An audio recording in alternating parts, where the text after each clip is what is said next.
ಇವತ್ತು ನಾವು ನೋಡೋಣ ಭಾರತದ ಪ್ರಾಚೀನ ಕಲೆಯ ಜೀವಂತ ಸಾಕ್ಷ್ಯ ಅಜಂತಾ ಗುಹೆಗಳ ಬಗ್ಗೆ 5 ಅದ್ಭುತ ಸಂಗತಿಗಳನ್ನು. ಫ್ಯಾಕ್ಟ್ 1.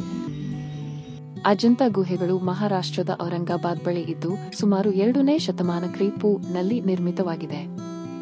ಇದು ಬೌದ್ಧ ಧರ್ಮದ ಪ್ರಮುಖ ಕೇಂದ್ರವಾಗಿತ್ತು. ಫ್ಯಾಕ್ಟ್ 2.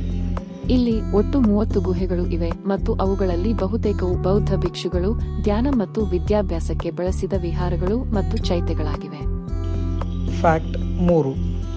ಈ ಗುಹೆಗಳೊಳಗಿನ ಚಿತ್ರಗಳು ಮತ್ತು ಶಿಲ್ಪಕಲೆಯನ್ನು ಕೇವಲ ಹಣ್ಣಿನ ಬಣ್ಣಗಳಿಂದ ಮಾತ್ರವಲ್ಲದೆ ಪ್ರಾಕೃತಿಕ ಖನಿಜಗಳಿಂದ ಕೂಡ ಚಿತ್ರೀಕರಿಸಲಾಗಿದೆ. ಈ ಬಣ್ಣಗಳು ಸಾವಿರಾರು ವರ್ಷಗಳಾದರೂ ಮಸುಕಾಗಿಲ್ಲ.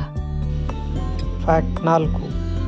ಅಜಂತಾ ಗುಹೆಗಳು ಸುಮಾರು 1300 ವರ್ಷಗಳ ಕಾಲ ಮರೆಯಲಾಗಿತ್ತು ಮತ್ತು ಇವುಗಳನ್ನು 1819 ರಲ್ಲಿ ಬ್ರಿಟಿಷ್ ಸೇನಾಧಿಕಾರಿ ಜಾನ್ ಸ್ಮಿತ್ ಮರಾಠದ ಅರಣ್ಯದಲ್ಲಿ ಹಂಟ್ ಮಾಡುತ್ತಾ ಕಂಡುಹಿಡಿದರು. Fact number 5. ಅಜಂತಾ ಗುಹೆಗಳಲ್ಲಿರುವ ಜಟಾಕತಕ ಕಥೆಗಳು ಚಿತ್ರರಂಗದಂತಿವೆ. ಅವು ಬುದ್ಧನ ಪೂರ್ವ ಜನ್ಮಗಳ ಕಥೆಗಳನ್ನು ತುಂಬಾ ಸುಂದರವಾಗಿ ಚಿತ್ರಿಸುತ್ತವೆ.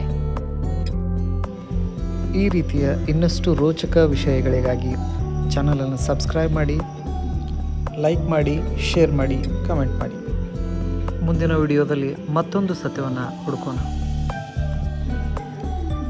ಧನ್ಯವಾದಗಳು.